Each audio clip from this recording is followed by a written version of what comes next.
إحنا يوم ناخذ أي عينة من المريض، العينة الجراحية، ونبعثها للمختبر، 90% يمكن تكون العينة طبيعية، لكن 10% العينة فيها شيء، الخلايا متغيرة. هني الذكاء الاصطناعي كذلك يقدر يساعد الطبيب في أنه يفرز له الحالات اللي هو يحتاج الطبيب يركز ويقدر يعرف فيها هاي الحالات. هذا كم بيوفر من الوقت للطبيب أنه يكون مركز مع المرضى، بدل ما مثلاً يضيع وقته في أمور ممكن التكنولوجيا والذكاء الاصطناعي يساعده.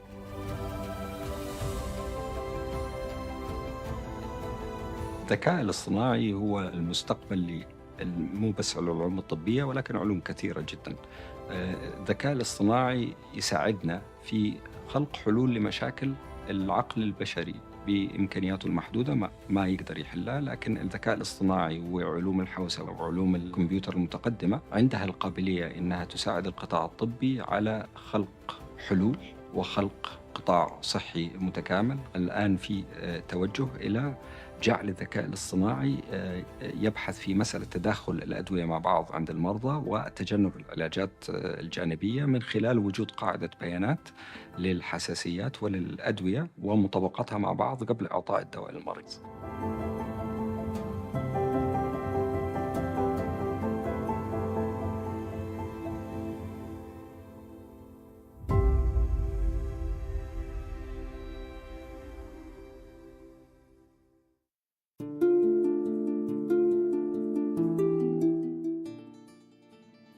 بسم الله الرحمن الرحيم. سيدي سمو الشيخ محمد بن زايد آل نهيان، سمو الشيوخ، أصحاب المعالي والسعادة، الضيوف الكرام، السلام عليكم ورحمة الله وبركاته. اسمحوا لي بداية بالتعريف عن نفسي.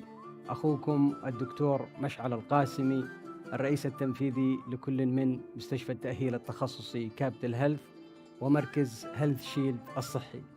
يشرفني اليوم أن أتولى مهمة إدارة هذا الحوار الذي يتمحور حول المسار المستقبلي للتكنولوجيا في مجال الطب والرعاية الصحية، حيث ستقوم الدكتورة كاثرين مور رئيسة مؤسسة Intuitive Foundation بتقديم محاضرة بعنوان الاتجاهات التكنولوجية الجديدة في مجال الصحة، وستقوم من خلالها باستعراض رؤيتها وأفكارها بهذا المجال.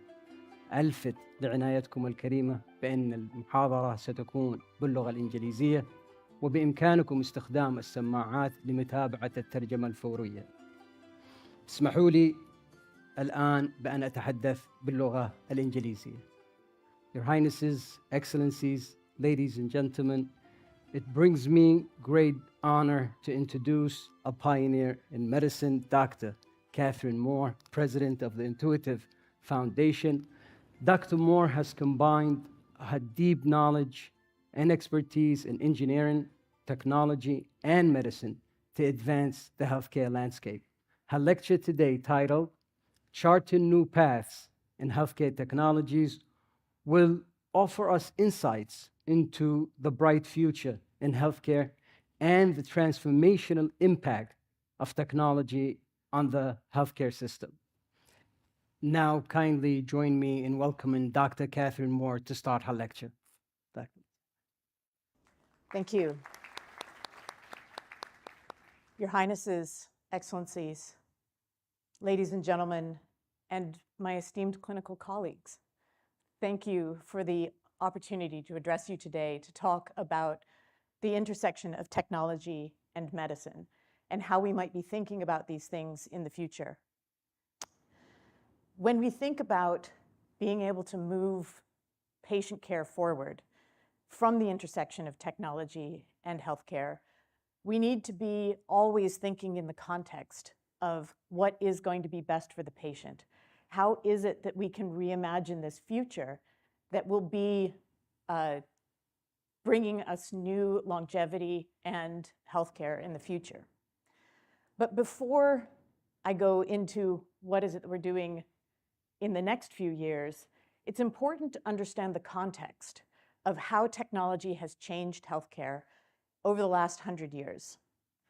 And so this is a slide showing 1923. Each one of these dots is a country The size of the dot is the population of that country, and the color codes are associated with the regions of the world that it's in. So red is for Asia and the Middle East.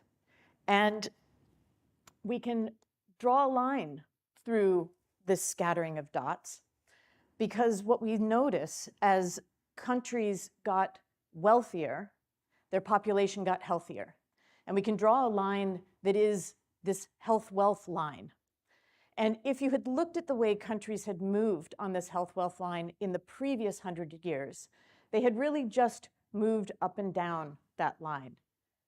What was that? That was mostly better nutrition, better public health. You'll also notice, though, that 100 years ago, no economies were really over 60-year life expectancy. And that's not because, even if you're looking down at countries with 30-year life expectancy, the people were dropping dead at 30. It was the staggeringly high infant mortality that we had 100 years ago, and that things were very bifurcated. If you lived past 1 to 5 years old, you were likely to live to be elderly. So what happened since then?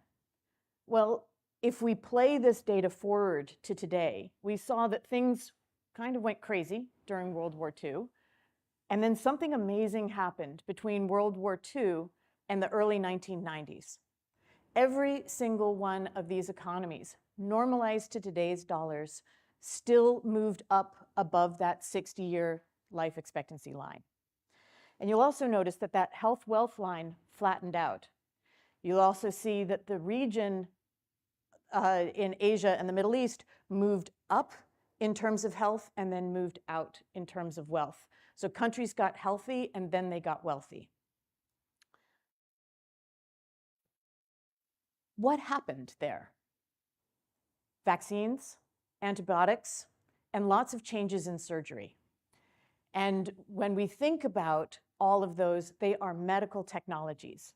And they are medical technologies that fundamentally changed the landscape of healthcare over the last 40, 50 years. About 30 years ago, we started playing around with a new technology, robotics. And at this point, it was an idea. How were we going to be able to improve surgical care using this new technology? And the early robots were very crude. They looked very prototypey. Today, surgical robots are in hospitals all over the world, including many here in the United Arab Emirates. And it looks much slicker, feels very modern. But it's easy to forget that that was something that happened over 30 years. That this was a new technology 30 years ago, and it really took a while to fully get into common use. And so when we think about adoption of technology, and we need to apply this to technologies that have happened and technologies that we're thinking about happening in the future, there's always a lot of early excitement by a few early pioneers who see where that technology can go. But it always has a chasm that it needs to come across, where those early adopters aren't enough to carry a technology fully into common use. And it's not until it gets adopted more widely that you really start to see it come into its own. And we've seen this, and you may be well familiar with this, in terms of the hype cycle. So people get extremely excited about a new technology that comes out. They think it's going to do absolutely everything, and then some of the reality starts to set in, and there's that trough of disappointment. And then we really do finally figure out what that technology is good for. And that's where we sort of build it into the day-to-day use in medicine. And that's where we get to when we mature a technology as we're bringing it out and see its full potential. And so again, Intuitive Surgical, which makes robots, surgical robots, is a 30-year overnight success. It has taken 30 years for the technology to get as mature as it is today. And so when you're thinking about what do I want to invest in? What am I thinking is going to be the future of surgery? What is going to be the future of healthcare? How are we going to bring new technologies in? you've got to remember that at the beginning, when my husband first started working for Intuitive Surgical, that was 2001. And there were pretty much a couple hundred procedures that had been done. This is early in the regulatory cycle. When I joined Intuitive Surgical in 2006, when I'd finished my medical training, maybe 100,000 procedures had been done in total around the entire globe.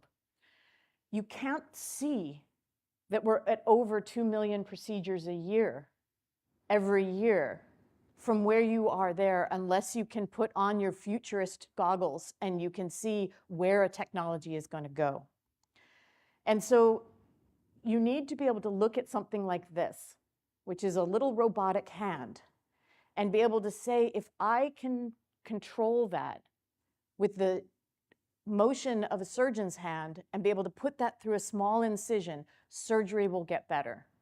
That the big incision serves no therapeutic purpose, that a small incision will always be better for the patient. And at that point, you can believe that you will get to the end of that technology curve. As we've been going along, we've also been really trying to focus on the wicked problems, the hard problems in medicine, the places where there's a big gap between what the clinician wants to be able to do for their patient and what they can do for their patient.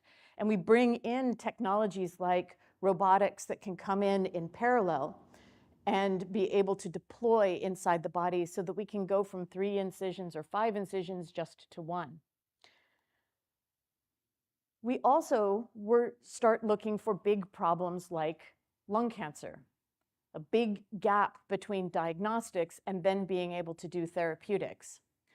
And we knew we wanted to treat lung cancer better, but we didn't know how to do it until one day this technology came across our transom.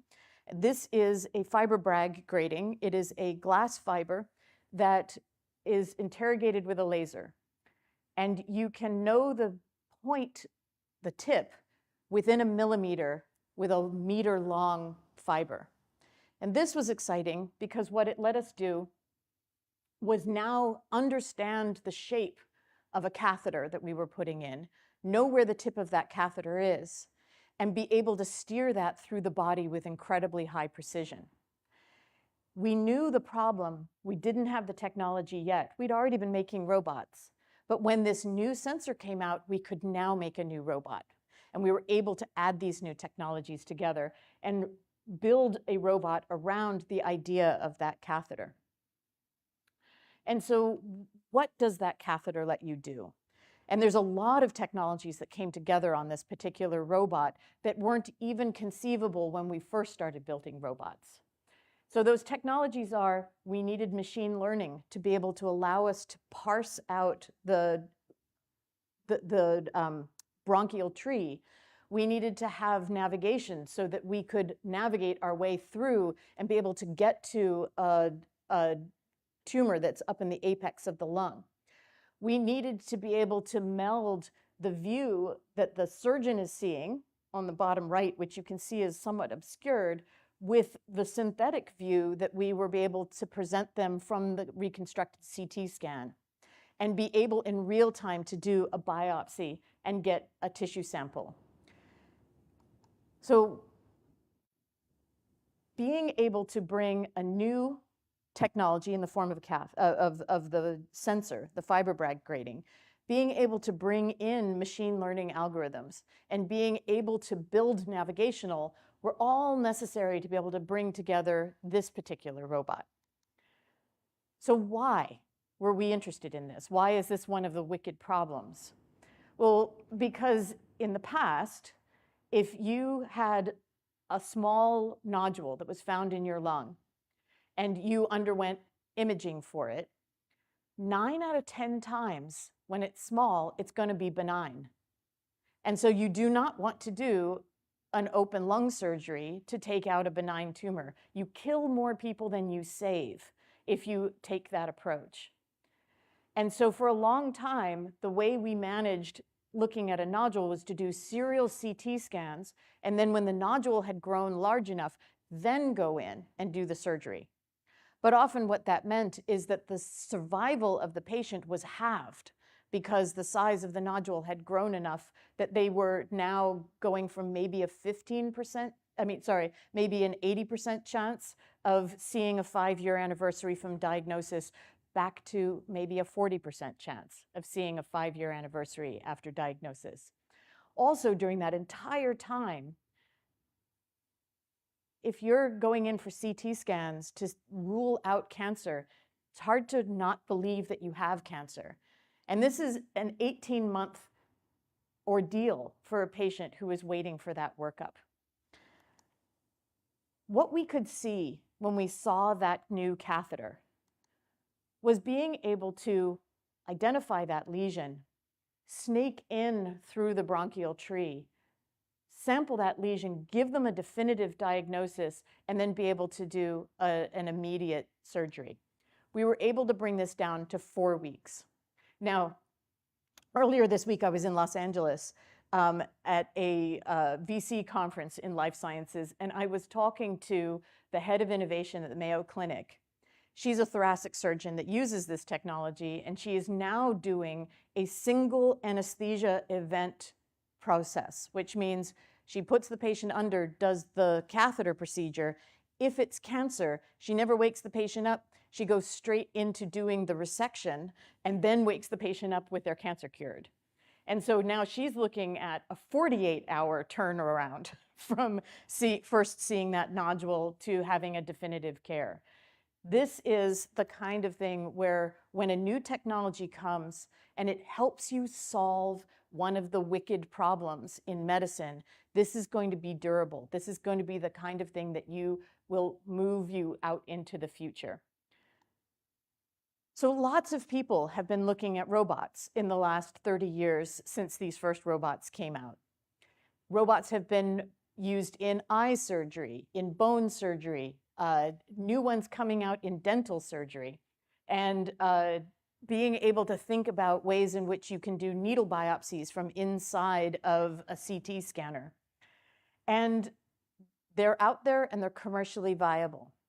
But what's interesting about all of these is that the robot is really the platform. And again, I think of the robot as the thing that drives that hand. I think of the robot as the thing that drives that catheter. What's happening all during that time is every movement that the surgeon is making is getting translated through a robot. And that means that something that was previously unobservable, the motions of surgery, the things that people are doing, now becomes data. And once it becomes data, we can analyze it as data. We can start to bring in data analytic tools to give us insight into what's going on.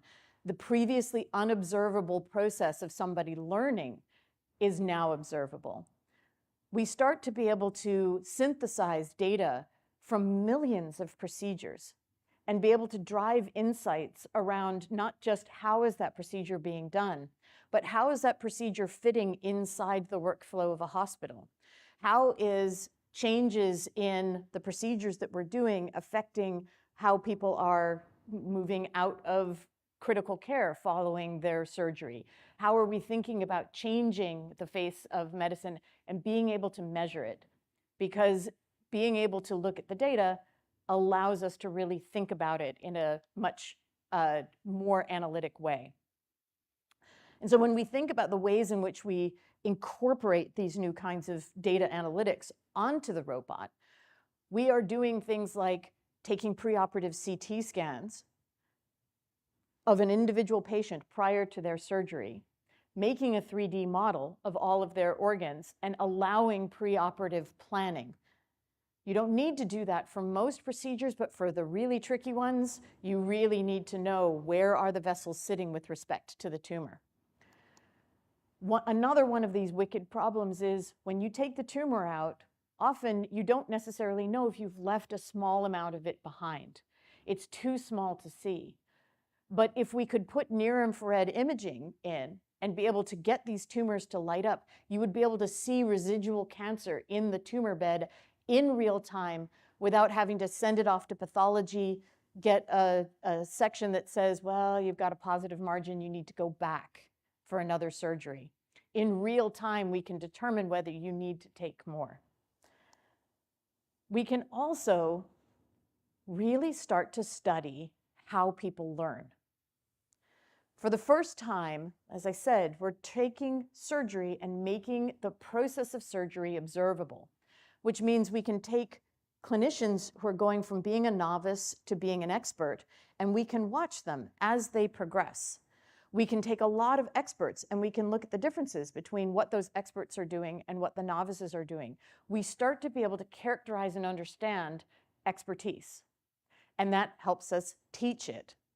And so when we think about using artificial intelligence, you were wondering, what point was I going to get to AI? Because everybody's talking about AI, but you've got to think about the problem you're trying to solve with AI.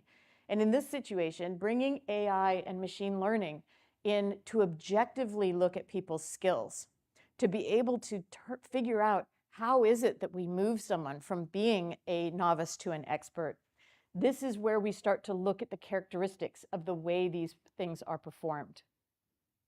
The other thing that we start to be able to do is when we think about the way in which we train clinicians, you work on a series of patients over and over again, and you hope to learn all of the skills that you need in this long sequence of patients. It's very opportunistic.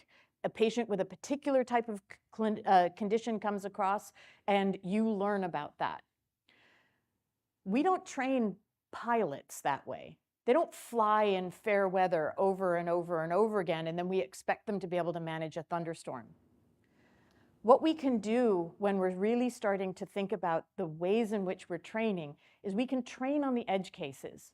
We can train on the difficult maneuvers. We can drill people over and over and over again on not doing the same simple thing again and again and hoping that you'll learn one tricky maneuver in a procedure, but instead drilling on those tricky maneuvers so the first time you see it clinically, you're already excellent at it. And so this is one of those things that when we start to deconstruct these kinds of skills, we start to be able to improve the pace at which we're training. And I'm going to talk about why I think we really need to improve the pace of training. So this is another way of looking at the data that I talked about at the beginning, where I showed you all of those countries moving up to the health wealth line. This is an age distribution chart for the Americas in green, Europe in yellow, Africa in blue, and Asia and the Middle East in red. And so this is the distribution of age from 0 to 100 years old in 2020. We run this forward, and these are models of the way populations are going to be growing in these various economies. And you'll notice that the Americas and Europe are stable or contracting. Africa is continuing to grow. It is an incredibly young population. And the largest economies that are going to be emerging in the next 70 years, 2 of them are on the African continent. And so when you look at something like this and you say, the training for clinicians largely came out of economies like the Americas and Europe. Replacement populations, populations that were growing very slowly, populations where it was okay to have senior clinicians teaching just one junior clinician to replace them. Those models of training do not work in very, very fast growing populations because we cannot keep pace. The other thing is because when we think about building medical infrastructure, a lot of people think about, oh, I need to build hospitals. But you can build a hospital in about a year. It takes you 10 years to train the clinicians that are going to be in that hospital. And when we're talking about demographic changes that are happening faster than these 10-year cycles, that is a really big mismatch between the kinds of infrastructure that we're needing to build. This is particularly acute in sub-Saharan Africa. And so when we are thinking about this training of this next generation of clinicians in those fastest growing economies, We are the farthest behind in these areas. And so when I say we're far behind, we do globally about 300 million surgeries a year, and we're missing about 150 million surgeries. People who just simply do not have access to life-saving surgery that they need when they have an accident, when there is postpartum hemorrhage. We are losing young people because we don't have surgical capacity. This results in 7 to 17 million potentially preventable deaths if we could just have enough surgeons out there and enough surgical infrastructure. And when I talk about these levels of mortality, compare it to 3 million deaths a year from HIV, TB, and malaria combined. Compare this 17 million to 10 million deaths a year globally from cancer. And you'll see why I tend to sort of shake my fists and say surgery needs to be thought about as a cornerstone of public health. It's a hard problem. It's one of these wicked problems. It's one of those big gaps between what we want to be able to do and what we can do. And so when we were really thinking about ways in which we can change the face, this is where I want to bring the technologies in. Because scaling surgery, yes, it needs hospitals, and it needs equipment, and practitioners, and nurse midwives, and medical officers. But to scale it exponentially, we need a really radical rethink on training. This is an example of what a technology adoption curve on the left, cell phones, and a medical education curve on the right, training doctors. These are exactly the same economies over the same period of time. Cell phones, that 100 line is 1 cell phone per person. So no cell phones in existence in 1985, more than 1 cell phone per person in many economies in the world by today. At the same time, exact same economies, that is what a linear training process, that is what a replacement training process looks like. These economies did not want doctors any less than they wanted cell phones, but there's a fundamentally different way in which technology adoption can happen if you can do exponential kind of changes. And so we have scaled reading-based knowledge acquisition. If you can learn it from reading it, you can learn it anywhere in the world. If you can learn it from watching a video, you can learn it from anywhere in the world. But through the millennia, we have taught skills one-on-one and in person. And we've done that by bringing people together, demonstrating a skill, watching them do this, perform the skill, and correcting them. We are coaches. We teach them how to do this. And this is what keeps us in that linear training modality. So, but the clinician is still doing the practice. What is the thing that is keeping us from going exponential is that feedback, that assessment, that coaching. And so if we could turn that assessment into something that a clinician could administer to themselves, that they could teach themselves these skills, this would be the key to unlocking it. We know the adage in medicine of see one, do one, teach one. This is the apprenticeship model of medicine. We could turn it into see one, teach yourself one, and then do one, if we can bring self-assessment in. And so I ran research for Intuitive Surgical for years, and then I was in emerging market strategy, and I spent a lot of time in emerging markets. And it was this period of time that really brought me to understand the coming demographic tsunami of not having enough clinicians. And so I now run Intuitive's foundation, and we put together the Surgical Education Learners Forum. This is a program that is designed to create training modules that are using advanced technology assessment in order to be able to train at the point of care anywhere in the world.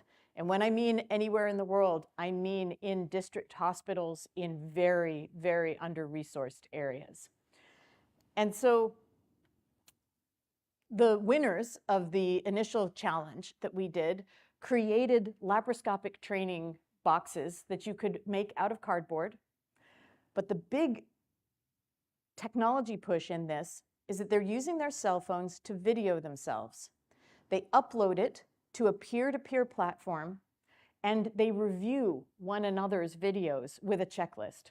We have ample evidence that shows that a novice with a checklist is as good, if not better, at evaluating it.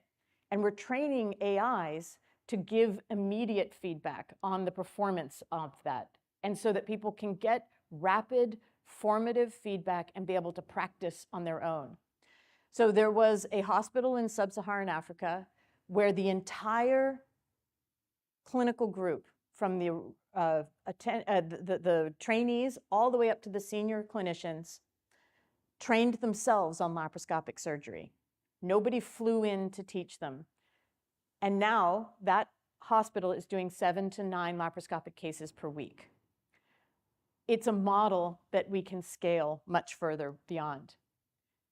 This is a funny example in that for teaching around a tib-fib fracture, so that's a fracture of the lower leg, in a province, in a small district hospital that was in a province that had 3.5 million people in it, there were only 2 orthopedic surgeons to cover 16 hospitals. And these medical officers were often sending people to traditional bone setters because they didn't have the skills to be able to manage a lower limb fracture. Ironically, in that same area where there were 2 orthopedic surgeons, there were 4 places they could get 3D printing done. So they could 3D print these bones, practice on these 3D printed bones, get to excellence on being able to do these tib-fib fracture, and be able to move forward with being able to do these skills with no instructor ever going there. So again, this move of new technologies that are leapfrogging the way that we're doing training is allowing us to bring in a lot of these new things. And so I mentioned with that laparoscopic trainer that we are training AIs to do this kind of peer review. So we're building this platform and extending it to other forms of training. We're also using AI to build a recommendation engine to match people who need training to the best available materials that are out there, because often it's a dizzying array of things that you can't find. And so the user enters, I need training in this procedure in this particular environment. We've done AI training on a huge amount of reference material that we then evaluate all the training materials that are out there and match this student to, or this learner to, the best material that's available for them, give them back their best match, and then get feedback so that we can keep this recommendation engine getting better and better. This is getting integrated into a larger community of practice, and today the West African College of Surgeons and the College of Surgeons of East, Central, and Southern Africa have both formally adopted the use of this kind of self-administered training into their fellowship exams. So when we think about investing for the future, it's really about what are we solving, the wicked problems? How are we bringing these new technologies that are coming in and saying, I have a backlog of important patient-related problems. What can I apply it to solve these problems? As opposed to, I have a technology, I'm going to think about it as my hammer. What nails can I go hit with my hammer? And so for what we're doing in the foundation is we are building this community of practice to be able to integrate these new technologies as they come into this educational milieu. We're putting together a nonprofit in order to be able to support all of the delivery of these particular tools and training tools. We're going to continue to develop regionally specific training modules and keeping a dialogue going globally about how we're going to be able to move this forward and the kind of data that we need for this. So there are so many different ways that we could be tackling problems associated with patient care. There are elements of the financial challenges. We can be bringing in robotics, AI. We need to consider data privacy. We need to be anticipating personnel shortages. We need to be thinking about lots of the ways in which we bring in disruptive technology. But at the center of all of this, we always need to be thinking in terms of these technologies will be good investments, they will be good bets if they are solving real problems. And that's the lens that I'm always looking at these things through. And so going back 30 years ago, there was a lot of surgery being done. We had robotics, and we were trying to solve the problem of better minimal access. And so we had some new robotic tools, and we started to change the practice of surgery. Looking forward, it's the data and the full integration of the data and all of the insights we're going to be able to drive from this data that will fully meld what we could really do for patients in the future. And so we're somewhere in between right now. We've got a lot of new, exciting AI and ML tools. Some of them are kind of on the hype cycle. Some of them, we're really starting to see them come into their own. But it is a really exciting time to be jumping some things forward as we think about technology in the next 10 years and 20 years and 70 years. And so I enjoy working at the intersection of healthcare and technology. I think it is the place that allows us to really focus fundamentally on the person that really matters in all of this, which is the patient. And we can imagine that better, healthier future for them. Thank you very much.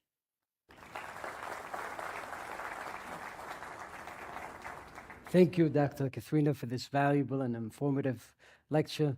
Next, I will invite you and the audience for a few question and answers. The first question for you, Dr. Catherine, any new idea or product at one point needs funding in order to make it to fruition. How can the investor community add value to healthcare technology?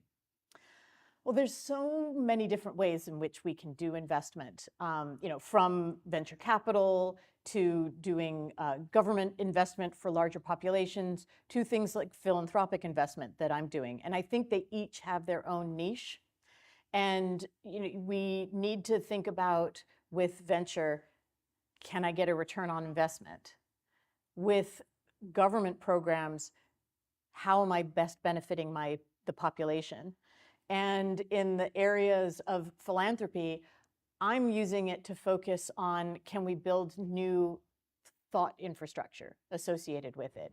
There are so many rich problems out there that all of these areas of investment are needed, and they can move it forward in synergy with one another. Another question I have, looking at technology, it's moving at such a rapid speed that eventually there's a lag between regulations, policies, and governance. Mm-hmm. What can regulators do to ensure that the technology is not only effective, but is actually safe and secure, especially in medicine where privacy is a big issue? Yeah, that's always an interesting thing to take on, because as an innovator, classically you're expected to rail against regulators, like, oh, they're keeping us back. But really what regulators are doing is they're trying to keep this impossible balance between promoting the public health, which means bringing out new things as rapidly as they can, and protecting the public health, which is slowing down bringing things out because maybe it might not be fully safe. And so I think the key thing that we can do as innovators and people who are trying to push the envelope is to keep those dialogues going with regulators, but also for both groups to think, we're going to bring it out in a limited way, and instead of creating all the data before we come out, let's continue to gather data after it's come out and see if we see safety signals later. And I think in that way we can be both nimble and safe. But it requires real conversation between innovators and regulators, and recognizing that we really are all on the same side. as you know, the UAE leverages technology almost in all of its sectors, and healthcare is one of them, and is in the forefront in that field. What advice will you give the healthcare sector to keep in mind moving forward in order to maintain and remain in the front line for the next 20 years? Mhm. Well, and it's, like I said, just the pace of growth here is astonishing. And I can see that kind of continuing as it's going forward. And to continue to stay relevant, I think it's always thinking in terms of closing that gap. So when you're evaluating a new technology and you're saying, do we want to invest, do we want to add this into our healthcare system? Is it bright and shiny and has some new bells and whistles, but will it increase access? Will it increase patient outcomes? Will it improve, if as long as you're using that litmus test and really saying, how do I understand the story of how that technology adoption will affect these things, you won't go astray. If you just say, oh, it's AI, and so therefore it's got to be better, you can sink a lot of money into something like that and never see the benefits of it. So keep the patient forefront, and UAE will stay out in the front. You know, in one of your slides, you actually showed technology advancement in surgery, where microsurgery in the lungs using precision without opening the chest. Now, I'm sure this technology, and there's many other technology, how can we make the time from these being experimental or being used in selective places to being open across the field? Not only the technology, but also the skill set of the healthcare workers to be able to do that. How can we shorten this time? I'm going to come back to education again, because really in a lot of the adoption cycles of these things, it's you can make the technology, but training people to use it and getting teams to be really excellent at using it is often the gating step for being able to get wide adoption of a new technology. And we aren't structured as a healthcare or as a medical training world to teach people after they're already attendings. And so I'm excited about if we can build in all of the training for using a device into that device, so that when you as a clinician have that device, it will teach you how to use it as you are going along and how to become excellent at it. This is where we start to be able to bring it out in parallel everywhere in the world. We stop being gated by that educational step. Thank you. In conclusion, today's lecture highlighted how technology has positively impacted medicine and healthcare by making it precise and accessible. Also, how the integration of new technologies such as artificial intelligence and big data is expected to bring about significant changes in the decision-making process and also the error rates in medicine. I extend my sincere thanks to Your Highness for gracing us with your presence today, to Dr. Katharina Moore for your expertise and time, to all esteemed attendees, and now it's my honor to invite Your Highness and the participant in the introductory video to join us on stage for a group photo. Thank you. Wassalamu alaikum wa rahmatullahi wa barakatuh.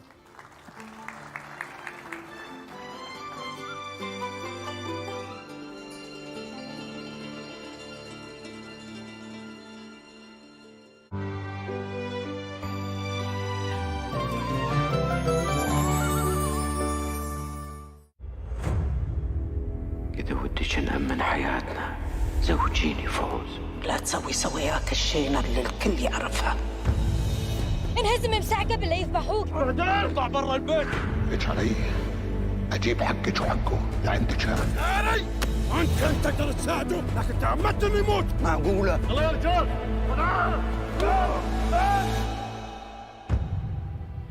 كل الحق عليك انت.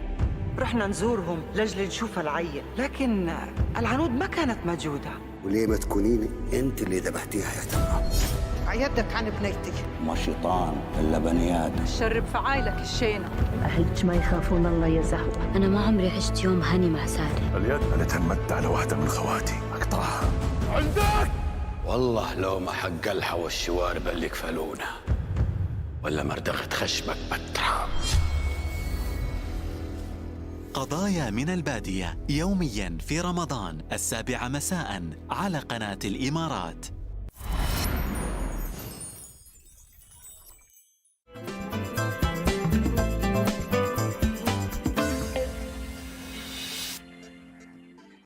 سؤال اليوم يقول: شو اسم الممثل عمر الملا في مسلسل البوم؟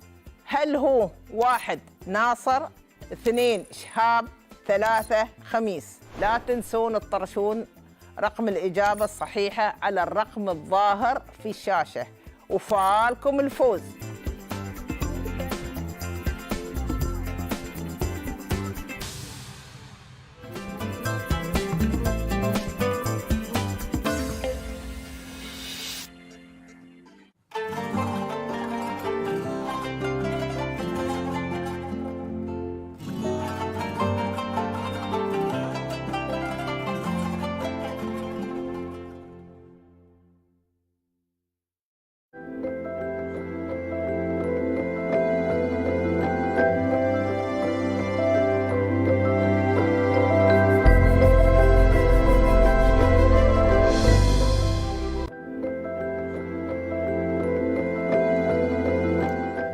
مشاهدينا الكرام، السلام عليكم ورحمة الله وبركاته، وأهلا بكم ومرحبا إلى هذه الحلقة الجديدة من برنامجكم قرآن مبين، والتي سنتأمل بها في سورة الرعد.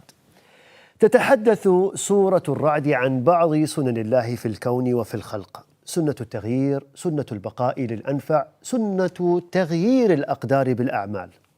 وتؤكد هذه السورة العظيمة أن الحق هو كلام الله، هو القرآن الكريم، هو طريق الخير والفلاح والصلاح.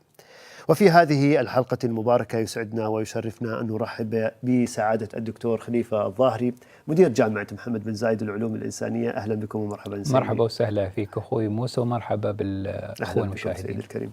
مرحبا وسهلا. تأملات في سورة الرعد، سورة عظيمة من السور يعني التي دائما نحب أن نقرأها ونحب أن نفهم معانيها. سعادتك، ما هو سبب تسمية هذه السورة بهذا الاسم، وما هي المقاصد الشرعية من هذه السورة؟ بسم الله الرحمن الرحيم، الحمد لله رب العالمين، والصلاة والسلام على سيدنا محمد وعلى آله وصحبه أجمعين. أولا، سورة الرعد هي سورة مكية عند بعض أهل العلم، وقيل أنها مدنية. تسمى هذه السورة باسم الظاهرة الكونية الذي ورد ذكرها في السورة، هي الرعد، والرعد ورد في القرآن مرتين. ولعل تسميتها باسم الرعد لأن وردت في هذه السورة: ويسبح الرعد بحمده كما جاء في سورة الرعد. سميت بالرعد أولا لعدة أسباب: للتأكيد على قدرة الله تعالى، للفت الأنظار إلى هذه الظاهرة الكونية البديعة. يا سلام. الرعد، نعم، الذي يسبح بحمد الله تعالى. أما المقاصد هذه السورة فهي كثيرة جدا. نعم. أول مقصد من مقاصد هو الأدلة على وجود الله تعالى. صحيح. من حيث خلق السماوات والأرض والشمس والقمر والليل والنهار والجبال والأنهار والزروع والثمار المختلفة والروائح والألوان، وأن الله تعالى منفرد بالخلق والإيجاد والإحياء والإماتة والنفع والضر. كذلك بدأت هذه السورة ببيان قدرة الله تعالى، أنه رفع السماوات، الله الذي رفع السماوات بغير عمد ترونها. نعم. كذلك من مقاصد هذه السورة التذكير بنعم الله تعالى، وكذلك من مقاصد هذه السورة إثبات نبوة سيدنا محمد صلى الله عليه وسلم، وإثبات ما جاء به من القرآن الكريم، قضية الوحي.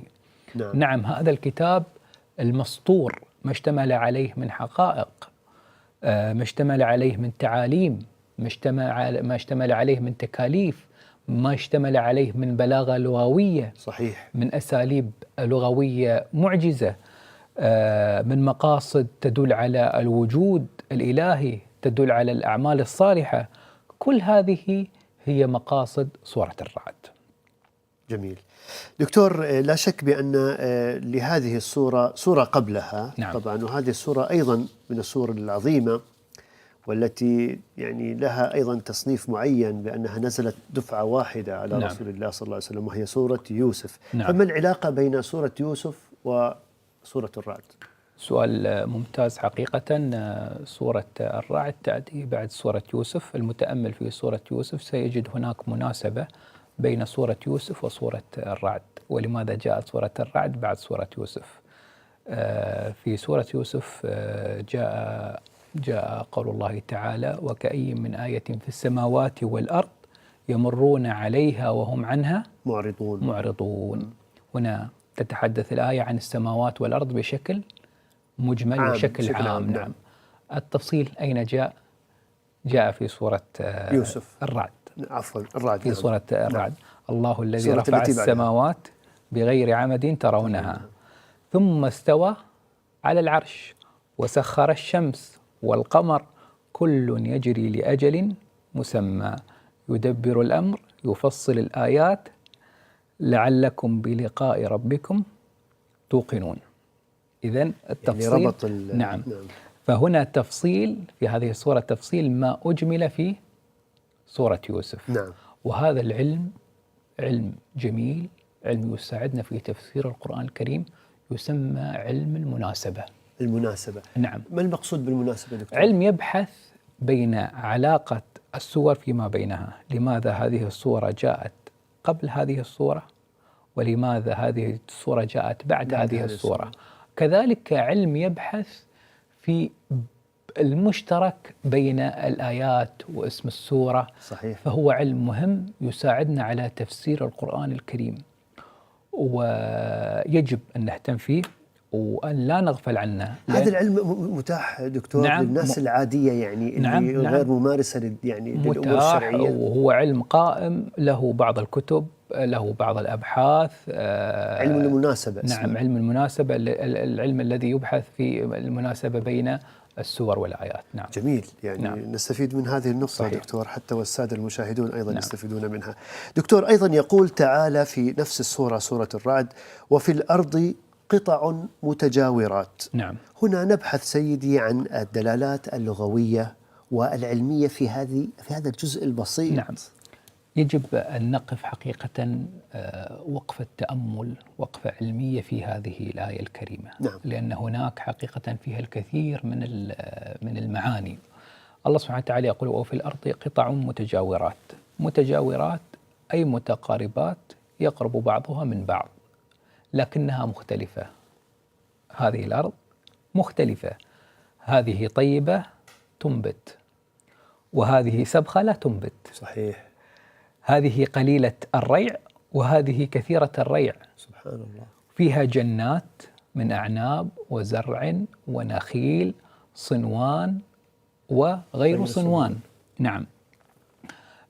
صنوان أخوي موسى هي النخلات يجمعهن أصل واحد.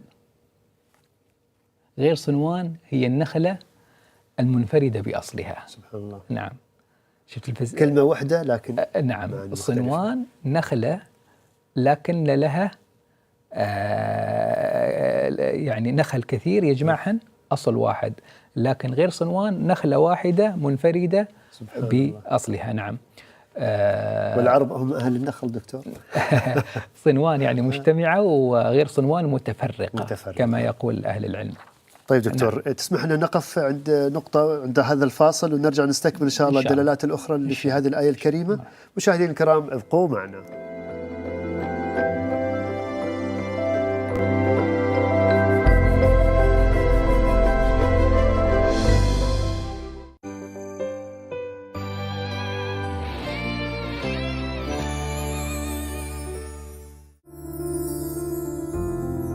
نذكر الله في صيامنا وقيامنا، فيعيش المرء في طمأنينة مطلقة حين يدرك أن لا ملجأ من الله إلا إليه. المطمئن بالأمر أن الله يعلم مكنونات صدورنا، ويعلم كل ما يؤرق علينا هدوء قلوبنا. بالحكمة، يوميا في رمضان 6 مساء على قناة أبو ظبي.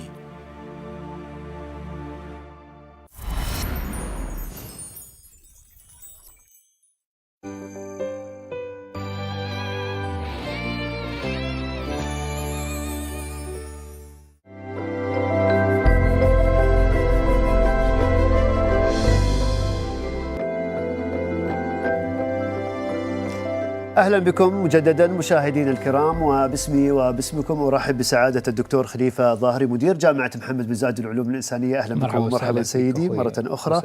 توقفنا عند الآية الكريمة وفي الأرض قطع متجاورات صنوان وغير صنوان، ذكرت أن منفردة وغير قطع متجاورات وجنات من أعناب وزرع ونخيل صنوان وغير صنوان، يعني النخيل إما مجتمعة من أصل واحد أو منفردة. نعم منفردة بأصلها. هنا حقيقة مثل جميل يعطينا إياه القرآن وفيه فوائد كثيرة. نعم. أولا هذه الأرض كانت طين، لكن الله سبحانه وتعالى بسطها وسطحها فصارت قطع متجاورة. سبحان الله. ينزل عليها المطر فتخرج هذه الزهرة وتخرج هاي شجرها وثمارها ونباتها، وتخرج هاي سبخها وملحها وخبيثها، يعني مع أنها نفس الأرض يعني ومطر يسقى بماء واحد ومطر واحد. سبحان الله. لكن هناك اختلاف في المنتوج على حسب الأرض. كذلك الناس خلقوا من آدم عليه السلام، فتنزل عليهم من السماء